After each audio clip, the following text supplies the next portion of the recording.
Olá, meus queridos, tudo bem com vocês? Eu espero que sim. Hoje iremos dar início ao estudo das vanguardas russas, tá? Vamos entender o contexto político e social em que surgiu as vanguardas russas.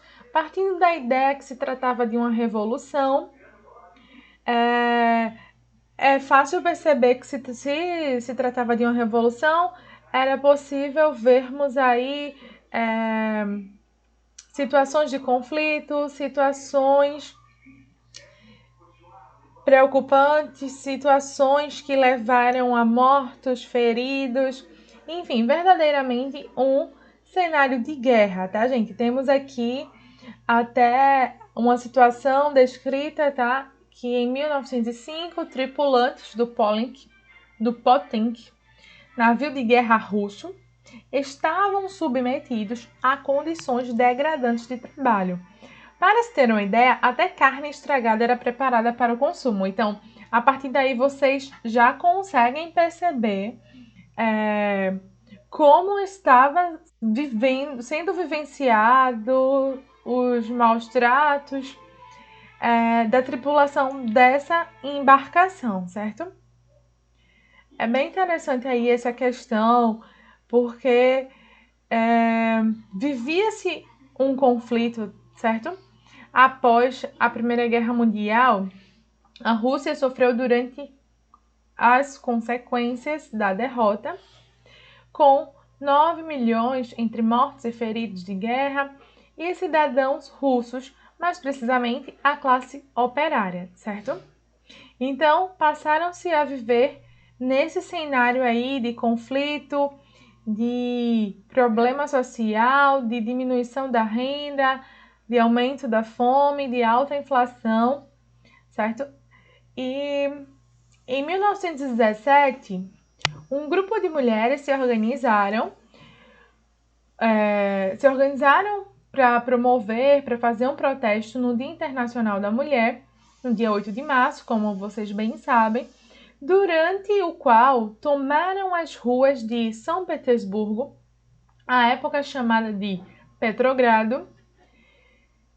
Desse dia em diante, diversos protestos organizados pelas classes operárias, cada vez mais fortalecidas, emergiam contra a ditadura opressora do czar Nicolau.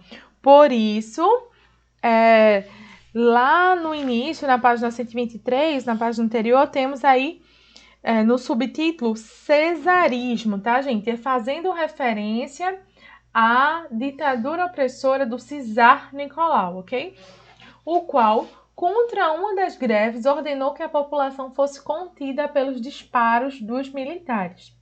Mesmo que parte dos militares, sobretudo os de patentes mais baixas, como os soldados, tenha ficado ao lado da classe operária, da classe menos favorecida, esse episódio violentou e a partir daí surgiu a Revolução Russa, tá? Na qual forças políticas da oposição tomaram o poder, depuseram e executaram o Nicolau II, certo, gente? É bem interessante aí esse conflito da revolução, tá, gente? Esse movimento revolucionário, ok? E o fator pelo qual estamos estudando, estamos tentando entender aí esse contexto sociopolítico, esse contexto social e político, tá? É que, a partir desse momento revolucionário, os artistas de vanguarda se aproximaram e decidiram participar do movimento por meio de sua arte. Então, é a partir daí que a gente vai entender como surgiu a arte de vanguarda, tá? Artística nesse período aí da Revolução Russa. De todos os movimentos artísticos e correntes estéticas criados no Ocidente, a arte abstrata foi a que mais perdurou ao longo do século XX. Em linhas gerais, podemos entender como arte abstrata qualquer trabalho de arte que não retrate de forma literal, que não seja reproduzido letra por letra, ao pé da letra, certo, gente? Descrevendo aí o que seria de forma literal. O que pode ser encontrado em nossa realidade concreta, dando preferência à exploração das linhas, das cores e das formas, segundo objetos próprios. Então, a partir daí, é interessante vocês observarem que as vanguardas russas, elas vão se dividir, como eu falei anteriormente, em 3 correntes, certo?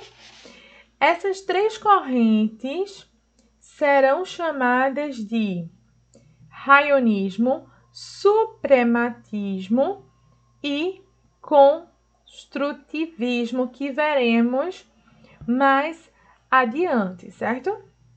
Então,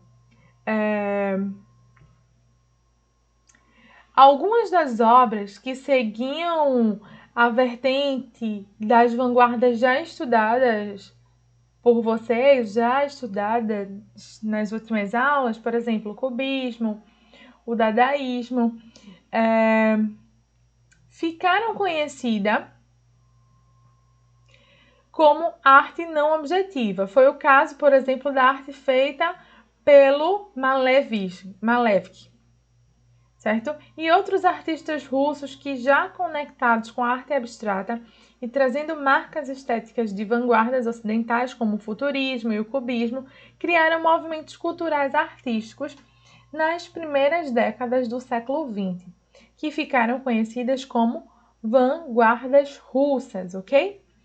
Assim, apesar de trazerem algumas distinções, vanguardas como o raionismo, o suprematismo e o construtivismo, que estudaremos mais adiante na próxima aula, como eu comentei com vocês,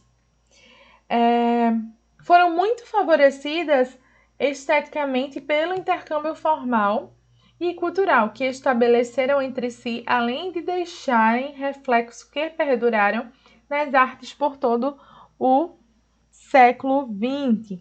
Então, entendam que, a partir do momento em que os artistas de vanguarda, os artistas decidem participar desse movimento revolucionário, da Revolução Russa, certo? Com a criação da União Soviética, a vanguarda russa se tornou a arte oficial do regime, com a abordagem social da arte, tá, gente? Eu acredito que vocês vão estudar ou já estudaram sobre a Revolução Russa em história, tá? Então, é nesse contexto aí que a arte vai passar a representar, vai passar a participar desse movimento revolucionário, tá? O conceito da abstração vai estar presente nas artes plásticas, mas não apenas nas artes plásticas. É bem interessante essa questão, é bom que fique bem claro, certo? Porque o conceito da abstração vai estar presente também no teatro, nas artes gráficas, no design e na arquitetura também, certo, gente? É bem interessante aí essa questão. E hoje vamos ficando por aqui, e a atividade que vocês irão fazer é montar um mapa mental com